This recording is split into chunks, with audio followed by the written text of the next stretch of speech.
అందుబాటులో ఉన్నారు BRS party senior నాయకులు రోషం బాలు గారు. అందరితో మాట్లాడదాం. నమస్తే అండి అందరికీ కూడా. సో ప్రభాకర్ రెడ్డి గారు, ఎట్ లాస్ట్ అంటే ఎప్పటి నుంచో చెప్తూనే ఉన్నారు, ఆగస్టు 15 లోపల దీన్ని కంప్లీట్ చేస్తాము. ఎన్ని కష్టాలు ఎదురైనా సరే, రాష్ట్ర ఆర్థిక పరిస్థితి ఎలా ఉన్నా సరే రైతులకు మాత్రం ఇచ్చిన మాట నిలబెట్టుకుంటామని కాంగ్రెస్ పార్టీ చెప్తూనే వస్తుంది. దానికి సంబంధించి నిన్న క్యాబినెట్ మీటింగ్ అయింది.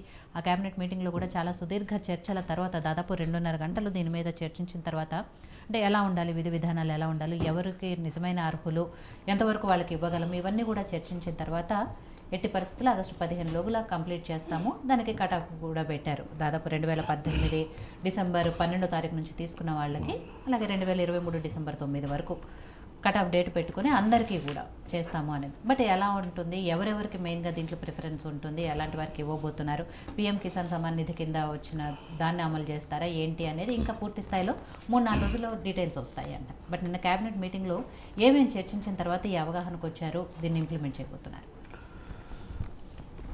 2022 మే నెలలో వరంగల్లో జరిగినటువంటి రైతు డిక్లరేషన్లో రాహుల్ గాంధీ గారి నాయకత్వంలో తెలంగాణలో కాంగ్రెస్ ప్రభుత్వం వస్తే ఖచ్చితంగా 2 లక్షల రుణమాఫీ చేయడం జరుగుతుందని చెప్పి ఆ రోజు రాహుల్ గాంధీ గారు ప్రకటించడం జరిగింది.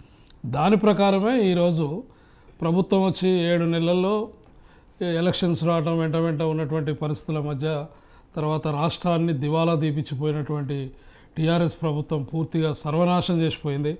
ఈలోపు వీటన్నిటిని చక్కదిద్దుకుంటూ రోజుకి 191 కోట్ల రూపాయలు వాళ్ళు చేసినటువంటి అప్పులకి వడ్డీలు అప్పులు కట్టుకుంటూ వస్తున్నటువంటి పరిస్థితులలో మన రైతు రుణమాఫీ ఏదైతే కాంగ్రెస్ పార్టీ హామీ ఇచ్చిందో ఖచ్చితంగా చేయాలనేటటువంటి పరిస్థితుల్లో 7 నెలల్లోనే ఒక ఒక బ్రహ్మాండమైనటువంటి ఆలోచనతోటి రేవంత్ రెడ్డి గారు ఖచ్చితంగా దీన్ని యాక్చువల్గా ఆగస్టు 15 కంటే ముందే చేయాలనే ఆలోచన, రేపు జూలై 17కి చేయాలనే ఆలోచనతో క్యాబినెట్లో డిస్కషన్ చేయడం జరిగింది.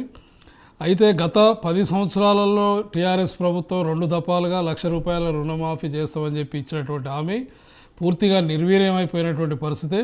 ఆ వడ్డీలు కూడా రైతులకు సరిపోని పరిస్థితే కాకుండా బ్యాంకుల్లో మొత్తం డిఫాల్టర్ చేసేటువంటి పరిస్థితి నుంచి ఈరోజు కాంగ్రెస్ పార్టీ ₹2,00,000 రుణమాఫీ ఒక చారిత్రాత్మక నిర్ణయమే కాకుండా రైతులలో ఒక మానసిక స్థైర్యాన్ని పెంచేటటువంటి ఒక అంశంగా ఇలా మనం భావించవచ్చు.